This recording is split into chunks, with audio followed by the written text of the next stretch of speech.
हेर्नुहोस्, म सत्य कुरा बताउँछु।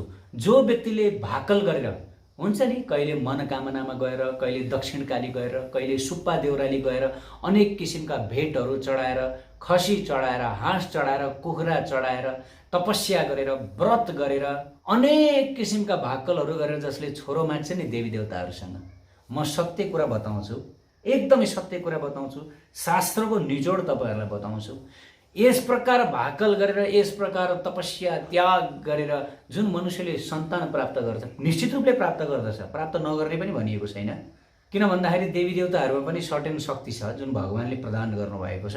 त्यसकारण देवी देवताहरूले आफ्नो गोजीबाट दिने होइन, देवी देवताहरूले भगवानबाट जुन प्रदत्त छ त्यही दिने हो वास्तवमा आफ्ना उपासकहरूलाई। भगवत गीतामा यही कुरा बताइएको छ। त जो व्यक्तिहरूले विविध किसिमका भाकलहरू गरेर छोरो माग्छ नि, विशेष गरी आजकल हाम्रो समाजमा देवी देवताहरूको भाकल गरेर छोरो माग्ने यो एउटा प्रथा छ हैन। त म सत्य कुरा बताउँछु, यस प्रकार भाकल गरेर छोरो पाउन सकिन्छ, निश्चित रूपले पाउन सकिन्छ। अनेक पूजा गरेर, अनेक याचना गरेर पाउन सकिन्छ। तर यस्तो किसिमले भाकल गरेर जुन छोरो पाइन्छ त्यो छोरोबाट कदापि पुत्र सुख प्राप्त गर्न सकिन्न। जो व्यक्तिहरूले भाकल गर्नुभएको छ उहाँहरूले यो कुरा मनन गर्नुहोस्, यो कुरा तपाईँहरूले नोट गरेर लेखेर राख्नुहोस्। फलानु एकजना साधु आउनु भएको थियो, उहाँले यस्तो भन्नुभएको थियो भनेर तपाईँले भोलिपर्सि याद गर्नु होला कि तपाईँले यदि भाकल गरेर कुनै छोरो पाउनुभएको छ, व्रत बसेर कुनै छोरो प्राप्त गर्नुभएको छ, पूजा गरेर कुनै छोरो प्राप्त गर्नुभएको छ भने त्यो छोरोले तपाईँलाई धुरु धुरु धुरु धुरु रुवाउँछ, तपाईँलाई दुःख दिन्छ। तपाईँलाई वास्तवमा यस्तो लाग्ने छ कि यो छोरो हुनुभन्दा त बरु नभएकै राम्रो भन्ने दिन तपाईँलाई त्यो छोरोले ल्याइदिन्छ। यो कुरा सत्य हो, यो कुरा सत्य हो। किन यस्तो हुन्छ हैन? भाकल गरेर पाएको छोरो, दुःख गरेर पाएको छोरोले त झन् सुख दिनुपर्ने हो नि। सुख दिनु, आजकल त्यस्ता अनेक किसिमका गृहस्थहरू छन् समाजमा। छोरो भएन, अनेक कोसिस गरेर सन्तान भएन, छोरो भएन भनेर अनेक तरिकाले चाहिँ देवी देवताहरूको थानमा भाकल गर्ने, यो गर्ने, त्यो गर्ने हैन। ठिक छ, देवी देवताहरूबाट पाइन्छ, नपाइने पनि होइन। अति नै गर्यो भनेदेखि देवी देवताहरूले दिन्छ, नदिने पनि होइन। आफ्नो पोल्टाबाट दिने होइन, भगवानको एउटा अधिकार भगवानबाट पाएको हुन्छ, त्यो दिने हो हैन। तर त्यो पुत्रबाट कहिले पनि पुत्र सुख प्राप्त हुँदैन, दुःख दुःख दुःख मात्रै प्राप्त हुन्छ। तपाईँलाई सबभन्दा बढी टेन्सन दिने हुन्छ, तपाईँलाई धुरु धुरु रुवाउने हुन्छ, तपाईँको सर्वस्व सिद्ध्याउने हुन्छ र तपाईँलाई संसार सागरमा डुबाइदिने हुन्छ। साँच्चै यो कसरी? किन? मैले कुनै आधार बिना बोलिरहेको छैन, मैले शास्त्रीय आधारकै आधारमा तपाईँहरूसँग बोलिरहेको छु। समाजमा उदाहरणहरूबाटै मैले तपाईँहरूलाई बोलिरहेको छु। शास्त्रमा म तपाईँहरूलाई हजारौँ उदाहरण दिन सक्दछु कि भाकल गरेर, तपस्या गरेर प्राप्त गरेको छोरोले बाउआमालाई जीवनभर रुवाएको र यस्तो पुत्र हुनुभन्दा नभएकै राम्रो वास्तवमा भन्नुपर्दा। हेर्नुहोस् त, सामान्यतया मानिसहरू पुत्र किन प्राप्त गर्न चाहन्छन्? कि मानिसहरूको इच्छा हो स्वर्ग जाने। पुत्र बिना स्वर्ग जान सकिन्न भन्ने एक किसिमको एउटा मानसिकता हाम्रो समाजमा छ। तर यो गलत मानसिकता हो, गलत मानसिकता हो। स्वर्ग जानको लागि पुत्र नै हुन त सबभन्दा पहिलो कुरो यो बुझ्नु पर्यो, स्वर्ग जान चाहन्छु, नरक जान चाहन्छु एउटै हो। भागवतमा बताइएको छ, नारायण परा सर्वे न कुटक्षण विव्याति स्वर्ग पवर्ग नरकेशु अपि तुल्यार्थ दर्शिनम हैन। वास्तवमा स्वर्ग पनि यही भौतिक जगतमै छ, नरक पनि यही भौतिक जगतमै छ। त्यसकारण एक भक्त जो हरिको शरणागत छ, नारायण परायण, कृष्ण परायण छ, उसको लागि स्वर्ग जानु र नरक जानु एउटै हो। सर्वप्रथम त स्वर्ग जाने इच्छा गर्नु भनेकै वास्तवमा नरक जाने इच्छा गरे जस्तै हो हैन। भागवतमा त्यही कुरा बताइएको छ। सबभन्दा ठुलो मनुष्यले गर्ने मिस्टेक भनेको स्वर्ग जान चाहनु। स्वर्ग वास्तवमा कहीँ होइन, स्वर्ग यही भौतिक जगत हो। वास्तवमा एक इमान्दार व्यक्ति, इमान्दार भक्तले त सधैँभरि यो इच्छा गर्नुपर्दछ कि म यो भवसागरमा बस्न चाहन्न, म यो भवसागर, यो जुन भौतिक जगतबाटै मुक्त भएर म भगवानको चरणको सेवा गर्न चाहन्छु। यो जेन्युन इच्छा राख्दछ एक हरिपरायण, कृष्णपरायण भक्तले। उसको लागि स्वर्ग जानु, काठमाडौँ जानु र उसको लागि चाहिँ कुनै डाँडापारी जानु एउटै हो। किनभने यो भौतिक जगत नै हो। कुनै ठाउँ सुखदायी होला, कुनै ठाउँ दुःखदायी होला, तर भौतिक जगतको सुख र दुःख एउटै हो। किनकि सुखको कोटा सिद्धिसकेपछि, सुखको मात्रा भोग सिद्धिसकेपछि अब दुःख पनि भोग्नुपर्छ भाइ। सो त्यसकारणले गर्दाखेरि संसारमा भोगिने सुख भनेको वास्तवमा दुःख नै हो, दुःख नै हो। किनभने त्यो सुखको मात्रा जब सिद्धिँदै जान्छ त्यसपछि दुःखले हामीलाई निम्त्याउँदै जान्छ। मैले उदाहरण दिएको थिएँ पहिला पनि, जब अन्धकार सिद्धिँदै जान्छ उज्यालो आउँदै जान्छ, उज्यालो सिद्धिँदै जान्छ अन्धकार आउँदै जान्छ। त भौतिक जगतमा सुख पनि दुःखकै कारण हो, यो कुरा हामीहरूले बुझ। त्यसकारण स्वर्गमा पाउने जुन सुख छ, पुत्र प्राप्त गरेर पुत्रले मलाई स्वर्ग तार्छ र स्वर्गमा मैले सुख पाउँछु भन्ने यो किसिमको जुन कन्सेप्ट छ, वास्तवमा यो दुःखको कन्सेप्ट हो। त्यही भएर वास्तवमा पुण्य कर्मको फलले प्राप्त गर्ने स्वर्ग पनि चाहना नराख, भागवतमा यही भनिएको छ, स्वर्गको पनि चाहना नराख र पाप कर्म त झन् चाहनै नराख जसले तिमीलाई नरक पुर्याउँदछ। स्वर्ग र नरक यो दुवै कन्सेप्टबाट तिमी मुक्त बन र तिमी भगवानको चरण प्राप्त गर। किनभने भगवानको चरण छ। भगवत साक्षात्कार भनेको चाहिँ वास्तवमा यो भौतिक जगतबाटै ट्रान्सेन्डेन्टल अथवा भौतिक बाटै परको स्थिति हो, भौतिक वातावरणभित्रको स्थिति होइन भगवत प्राप्त गर्नु। किनभने भगवान दिव्य हुनुहुन्छ, उहाँ भौतिक हुनुहुन्न, उहाँको धाम भौतिक छैन हैन, उहाँको धाम आध्यात्मिक छ, दिव्य छ, चिन्मय छ। त यो कुरा हामीले बुझ्नु पर्यो। त सर्वप्रथम स्वर्ग जाने इच्छा गर्नु भनेकै सबभन्दा फल्ट, र त्यसको लागि छोरो प्राप्त गर्नु भनेको सबभन्दा फल्ट। र अब म अरू धेरै उदाहरण दिन चाहन्छु। यदि भाकल गरेर जुन छोरो पाइन्छ ऊ कसरी दुःखदायी बन्छ, उसले कसरी रुवाउँछ त हाम्रो जीवनमा। किनभने शास्त्र बृहन्नारदीय पुराणमा बताइएको छ कि स्वयं श्रीकृष्ण भगवान बताउनुहुन्छ सुयोग्य ब्राह्मणको कथाको प्रसङ्गमा, जसले पुरुषोत्तम कथा सुन्नुभएको छ त्यहाँ यो कुरा क्लियर आउँदछ।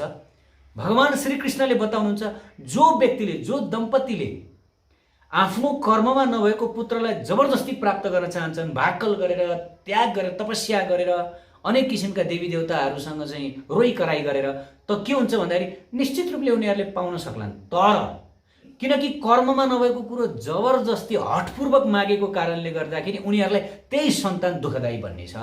भगवानले यसरी बताउनु भएको छ, कर्ममा छैन।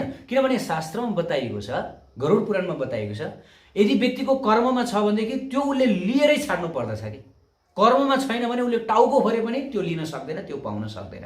त्यही भएर संसारमा कति कुराहरू पहिल्यै फिक्स हुन्छन्। हामीले कस्तो सन्तान प्राप्त गर्ने, कति सन्तान प्राप्त गर्ने, कति धन कमाउने, कुन समयमा गएर धन कमाउने, कति उमेरमा धन कमाउने, को पत्नी विवाह गर्ने। नत्र भने मान्छेहरूले संसारमा अनेकसँग प्रेम लभ गर्दै हिँड्या हुन्छन्, तर लास्टमा त्यो व्यक्तिसँग उसको विवाह हुन्छ जसलाई उसले चिनेकै हुँदैन, जोसँग उसले कल्पनै गरेको हुँदैन कि यो व्यक्तिसँग होइन। लभ गरेको मान्छे 10औं वर्ष लभ गरे उसँग बिहा हुनुपर्ने हो नि, हुँदैन नि होइन, त उसँग ब्रेक भइदिन्छ। तर कहिले भेट्दै नबढेको, चिन्दै नचिनेकोसँग बिहा हुन्छ। सो यो सबै कुरा प्रिडिस्टाइन्ड हुन्छ। यसको मतलब पहिल्यै यो कुरा निर्धारण भएको हुन्छ। हामी किन भन्दाखेरि हाम्रो यो लाइफ भनेको अघिल्लो लाइफको हाम्रो रिजल्ट हो, अघिल्लो लाइफको कर्मको रिजल्ट हो। र यो लाइफमा हामीले जे कर्म गरिरहेका छौँ यो भने अर्को लाइफको हामीले रिजल्ट तयार गरिरहेका छौँ, कर्म तयार गरिरहेका छौँ भनेर हामीहरूले यसरी बुझ्नु पर्यो है त। के हुन्छ भन्दाखेरि पुत्र प्राप्त गर्ने, पुत्री प्राप्त गर्ने अथवा प्राप्त नगर्ने गर्ने, यो सबै कुरा हाम्रो पूर्वजन्मको कर्मबाटै निर्धारण भएर आइसकेको हुन्छ। धन कति कमाउने हाम्रो कर्ममा लेखेको भन्दा यति इन्च पनि आजकल मानिसहरू यो कुरा विश्वास गर्दैनन्। कर्मको कुरो भन्ने कहाँ कर्मको कुरो गरेर हुन्छ है, कर्मको कुरो गरेर हुन्छ त्यो पावर अफ गर्नुपर्छ। मेहनत गर, त्यसो भए ल मेहनत गर होइन। यदि मेहनतको आधारमै पाउने हो भने त त्यो सेती नदीको किनारमा चाहिँ कति दिन रात त्यहाँ चाहिँ मानिसहरू चाहिँ लेबरहरू काम गरेर भाडी बोकेर बसिरहेका हुन्छ। उनीहरूको जीवन जहाँको त्यहीँ छ, लेबर मात्र गरेर हुने हो भने उनीहरूको जीवन जहाँ खेती किसानी गर्ने र दिनरात पसिना चुहाएर खेती गर्छन्, तर उनीहरूको जीवन त्यहीँ जहाँको त्यहीँ छ। खोइ उनीहरू अनि अफिसमा बस्ने मान्छेहरू एउटा साइन गरेको भरमा उनीहरूले मेहनतै गरे होइन, साइन गरेको भरमा उनीहरू रातारात करोडपति अरबपति भए हुन्छन् होइन। सो त्यही भएर मेहनत मात्र होइन, मेहनत मात्र होइन, तपाईँ हाम्रो जस्तो कर्म हुन्छ त्यो कर्म अनुसार हाम्रो भाग्यले हामीलाई डोडाउँदै लिएर जान्छ। यो कुरा हामीले स्वीकार गर्नुपर्छ। केवल त आजकल मानिसहरू यो कर्मको नियम बुझ्न सक्दैनन्, त्यही भएर अनेक बोल्दछन्। सो भन्न खोजेको कुरो के हो भन्दाखेरि आफ्नो कर्ममा नभएको कुरो कुनै पनि कुरा, चाहे छोरा होस्, चाहे छोरी होस्, चाहे सम्पत्ति होस्। त्यही भएर चैतन्य महाप्रभुले हामीहरूलाई के भन्नुभएको छ, न धनम न जनम न सुन्दरीम कविता मुवा जगदीश कामै मम जन्मनि जन्मनीश्वरे भवताद भक्ति हेतु गीते। हे प्रभु, हे कृष्ण, मलाई वास्तवमा धन पनि चाहिँदैन, जन पनि चाहिँदैन, सुन्दरी पत्नी पनि चाहिँदैन, मलाई कविता राम्रा कविता रच्नु पनि छैन, संसारमा ख्याति कमाउनु पनि छैन, मलाई संसारमा पोस्टको पनि आवश्यकता छैन, मलाई संसारिक कुनै पनि कुरा मलाई आवश्यक, मलाई त यति कुराको आवश्यकता जन्म जन्मसम्म मलाई हजुरको अहेतुकी भक्ति प्रेम प्राप्त होस्, हजुरको चरणमा प्रेम प्राप्त भक्ति प्राप्त होस् प्रभु। हरे कृष्ण। चैतन्य महाप्रभुले यसरी प्रार्थना गर्न हामीलाई सिकाउनु भयो। किन यो प्रार्थनाको रहस्य छ, किनभने हामीले टाउको फोरे पनि हामीमा नभएको, हाम्रो कर्ममा नभएको कुरा हामीले पाउन सक्दैनौँ। यदि त्यो कुरा हामीले पायौँ हठपूर्वक हठपूर्वक यदि हामीहरूले हाम्रो कर्ममा नगएको कुरा लियौँ, होइन, तपस्या गरेर हुन्छ कि देवी देवताहरूसँग गुहार मागेर हुन्छ कि लियौँ भने के हुन्छ भन्दाखेरि त्यसैले हामीलाई दुःख दिन्छ। अनि आजकल कतिपय मानिसहरू धन कमाउनको लागि दिनरात मेहनत गर्दछन्, सङ्घर्ष गर्दछन्, तर जति मेहनत गरे पनि, जति सङ्घर्ष गरे पनि धन कमाउन नसकेको कारणले गर्दा उनीहरू कुकर्म गरेर, अरूलाई ठगेर, अरूलाई लुटेर, अनेक किसिमका कुकृत्यहरूद्वारा धन बटुल्ने, धन सङ्ग्रह गर्ने कोसिस गर्दछन्। त यस्ता व्यक्तिले धन पाउँछन्, निश्चित रूपले पाउँछन्, तर केही समयलाई मात्रै, केही समयलाई मात्रै। तर यही धन प्राप्त गरेको कारणले गर्दा उनीहरू त्योभन्दा डबल टेबर घाटामा पुग्दछन्। मैले देखेको छु खुद, यस्ता धेरै किसिमका मान्छेहरू देखेको छु। लोभ लालचमा परेर चाहिँ फलानुको यति, तिलानुको यति, मेरो भएन। अरे तिम्रो कर्ममा छैन भने तिमी शान्त भगवानको नाम जप गरेर बस। यही भक्तिको कमी छ, यही भक्तिको कमी छ हामीमा। यदि भगवानको नाममा हामी सन्तुष्ट हुन जान्ने हो भनेदेखि त बस आनन्दै आनन्द छ। त अरूको लोभ लालच देखेर हुन्छ, अनि त्यसपछि के हुन्छ, मैले जसरी पनि पाउनुपर्छ, मैले बाई हुक एन्ड क्रुक मैले लुटेर हुन्छ, ठगेर हुन्छ, पिटेर हुन्छ, मारेर हुन्छ, जसरी पनि मैले पाउनु छ भनेर लाग्दछ। तर के हुन्छ, उसले पाउँछ, केही समयलाई पाउँछ, उसले केही समयलाई उसले हातमा पार्छ, धन भटुल्छ, कमाउँछ पनि उसले ठगेर। अनि मैले यस्तो एक पर्टिकुलर व्यक्तिलाई मैले चिनेको छु, जो व्यक्तिले अनेक तरिकाले पैसा कमाउने कोसिस गर्यो तर सकेन। तर पछि उसले यस्तो एउटा मल्टी नेटवर्किङ मार्केटिङ ल्यायो, जुन मल्टी नेटवर्किङ मार्केटिङ फ्रड, एकदम फ्रडहरूले चलाएको मार्केटिङ हो, फ्रड। अनि त्यसले चाहिँ के गर्यो, मल्टी नेटवर्किङ भनेको चाहिँ अरूलाई फ्रड गर्दै, तिमी पनि फ्रड, तिमी भन्दा माथिको पनि फ्रड, तलको पनि फ्रड, सबै फ्रड नै फ्रड। अनि त्यो व्यक्ति धनी बन्यो, एकदम धनी बन्यो। त उसले सधैँभरि मानिसलाई गुमराह उल्लु बनाउन त सकेन। एक दिन उसको पोल खोल्यो कि ऊ फ्रड हो, ऊ बदमास हो भनेर। त्यसपछि सबैजनाले उसलाई एक्सन लिए र ऊ जेलको कठघरामा जानु पर्यो, र उसले त्योभन्दा डबल उसले चाहिँ पेनाल्टी भोग्नु पर्यो। सो यस्ता किसिमका अनेक इक्जाम्पल। यदि तिमीले फ्रड गर्यो, आफ्नो कर्ममा छैन, आफ्नो कर्ममा नभएको कुरो तिमीले जबरजस्ती तिमीले चाहिँ हठपूर्वक लिन खोज्यो भने कृष्ण भगवान बताउनुहुन्छ बृहन्नारदी पुराण, तिमीलाई त्यही कुराले धुरु धुरु रुवाउनेछ, तिमीलाई सताउनेछ। यो कुरालाई कस्तो अर्को इक्जाम्पलले म बुझाउन चाहन्छु। जस्तै एउटा बच्चा हुन्छ, उसँग डोजर हुँदैन, तर उसले कहिले घुम्न जाँदाखेरि अर्को ठाउँमा अर्को बच्चाको डोजर देख्छ, चाहियो चाहियो ह्या भनेर रुन्छ, हो कि न? जब त्यो रोएपछि के हुन्छ, अनि फोकाइफुलाई एकछिन फुलाउनको लागि भनेर चाहिँ त्यो बच्चाको डोजर खोसेर उसलाई दिए। हो, यही हो वास्तवमा आफूसँग नभएको कुरो पाउनु भनेको यही हो। आफूसँग छैन तर रोएको कारणले केही छिनलाई पाइयो, एकछिनको लागि पाइयो, धेरै समयको लागि होइन फेरि। तर एकछिनमा अब जानुभन्दा अगाडि के हुन्छ, किन त्यो तिम्रो होइन, त्यो बच्चाको होइन, त्यो नभएको कारणले गर्दा उसको के गर्छ, उसको मातापिताले उसको खोसेर त्यो जसको ओरिजिनल हो उसैलाई दिनुहुन्छ। त्यसपछि त्यो नपाउँदाखेरि बरु त्यसरी रुँदैन, त्यो बच्चा रोएको हुँदैन, तर पाएर गुमाएको कारणले गर्दा अब यसरी रुन्छ, यसरी रुन्छ, अरे मरौँला जस्तो गर्छ, हो कि हामीले देखाएको छौँ नि। सो त्यस कारणले गर्दा आफ्नो कर्ममा नभएको कुरो पाउनलाई जबरजस्ती हठ गर्नुहुन्न, यो शास्त्रमा बताइएको छ। त्रिईशोपनिषदमा यही कुरा बताइएको छ, ईशावास्यमिदं सर्वं यत्किञ्च जगतां जगत् त्यो न त्यक्तेन भुङ्जिता मागृत कस्य सुधनम। त्यति कुरा मात्र भुङ्जित गर्नु है, त्यति कुरा मात्र भोग्नु जुन कुरा तिमीलाई ईश्वरद्वारा निर्धारण गर्यो, तिम्रो लागि यति यति है, याभन्दा माथि तिमी इन्क्रोच गर्न पाउँदैनौ। Don't try to encroach over this. भगवानले हामी सबैको आफ्नो एउटा लिमिटेसन, हाम्रो कर्म अनुसारको हाम्रो निर्धारण गरिसक्नु भएको छ के पाउने। त्यहाँभन्दा बढी हामीले इन्क्रोच गर्न खोज्यौँ भनेदेखि देन हामीहरूले के गर्छौँ, हामीहरूलाई कसैले दण्ड दिनै पर्दैन, भगवानको दण्ड पनि भोग्नु पर्दैन, बस हामी आफ्नै कर्मले दण्ड भोग्दछौँ, आफैले आफूलाई हामी दण्डित गर्दछौँ। सो यो सत्य हामीहरूले बुझ्नु पर्यो। यस प्रसङ्गमा अनेकौँ उदाहरणहरू दिन सकिन्छ। जस्तै चित्रकेतु महाराज, भागवतमा यो कथा एकदमै प्रसिद्ध छ। चित्रकेतु महाराजको कर्ममा छोरा लेखिएको थिएन, भलै उहाँको हजारौँ पत्नीहरू हुनुहुन्थ्यो, तर हजारौँ पत्नीहरूबाट पनि उहाँलाई पुत्र प्राप्त भएको थिएन। तर पुत्र प्राप्त गर्ने उहाँको एकदमै लालसा थियो, एकदमै लोभ थियो। र त्यसपछि उहाँले विभिन्न ऋषिमुनिहरूसँग हात जोड्दै, हे हजुर लौ न, मलाई कृपा गर्नुहोस्, मलाई पुत्र दिनुहोस् भनेर जोसँग पनि मागे गर्नुहुन्थ्यो। अङ्गिरा मुनि आउनुभयो, अङ्गिरा मुनिसँग त्यही माग्नुभयो। अङ्गिरा मुनिले भन्नुभयो, बाबु तिम्रो कर्ममा पुत्र छैन, यदि कर्ममा नभएको कुरो तिमी जबरजस्ती हठपूर्वक लिन्छौ भने पनि तिमीलाई त्यसबाट सुख मिल्नेवाला छैन। भन्दाखेरि पनि ठिकै छ, जेसो कमसेकम चित्त बुझाउनु भए पनि हुन्छ, एउटा छोरो मलाई जसरी पनि दिनुहोस् भनेर भन्नुभयो। अनि ल ठिक छ त, म तिमीमा दया गर्छु, तिमीमा करुणा गर्छु, तिमीलाई एउटा छोरो हुनेछ, तर यो छोरोको नाम हर्ष शोक हुनेछ। तिमीले छोरो पाउँदा खुसी हुनेछौ, तर यो छोरोले तिमीलाई शोकमा डुबाइदिनेछ। हुन्छ भन्दा अब खुसीको तालमा उहाँले हुन्छ हजुर हुन्छ, कमसेकम छोरो त पाइयो, त्यति मात्र चित्त बुझाउन पाइयो। अनि उहाँले चित्त बुझाउनु भयो, नभन्दा उहाँको छोरो भयो, हर्ष शोक भयो, जन्मिँदा सबैलाई खुसियाली भयो। ओहो अब होइन बल्ल यति तपस्या गरेर यति भाकल गरेर छोरो पाइयो, तर के भयो अब अन्य जो रानी जोबाट छोरो पाइयो होइन कुनै न कुनै कारण आउँदछ कि तपाईँलाई दुःखमा डुबाउने कुनै न कुनै कारण आउँदछ। जो रानीबाट छोरो पाइयो अब राजाको झुकाव त्यो रानीप्रति बढ्यो र यो स्वाभाविक हो पनि, जसले फल दियो त्यो रुखलाई मलदल जसले पनि गर्छ।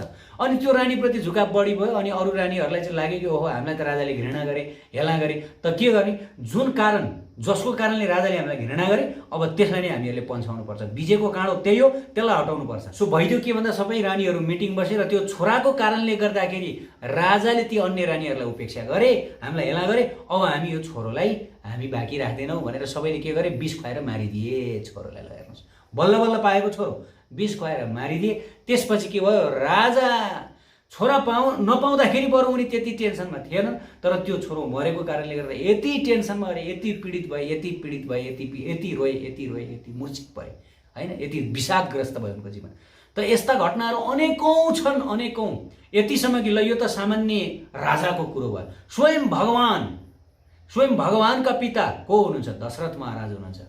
दशरथ महाराजको पनि कर्ममा पुत्र थिएन, हुनुहुन्न थियो, तर उहाँले जबरजस्ती यज्ञ गराएर पुत्र प्राप्त गर्नुभयो। जसले पनि यज्ञ गराएर अनुष्ठान गराएर यो गराएर तपस्या गरेर देवी देवतासँग गुहार मागेर पुत्र प्राप्त गर्दछ, भले ऊ भगवानै भए पनि, उसको पुत्र भगवानै हुनु भए पनि वास्तवमा उसले पुत्र सुख पाउँदैन। शास्त्रमा यो प्रमाण छ। यद्यपि भगवान प्राप्त गर्नु भनेको त एकदम महान हो नि, साक्षात् परब्रह्म भगवानलाई प्राप्त गर्नु, तर यो नियम हो। यदि कर्ममा छैन भनेदेखि पुत्र सुख पाइँदैन। त दशरथ महाराजले के गर्नुभयो?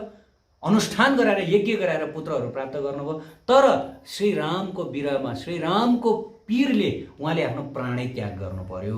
हेर्नुहोस् है, प्राणै त्याग गर्नु पर्यो। यद्यपि दशरथ महाराजको पुत्र शोक र हाम्रो पुत्र शोक एउटै लेभलमा होइन। हाम्रो पुत्र शोक भनेको संसारी लेभलको, दशरथ महाराजको पुत्र शोक भनेको श्रीरामको लागि शोक हो। जसले श्रीरामको लागि शोक गर्दछ त निश्चित उसले श्रीरामलाई प्राप्त गर्दछ।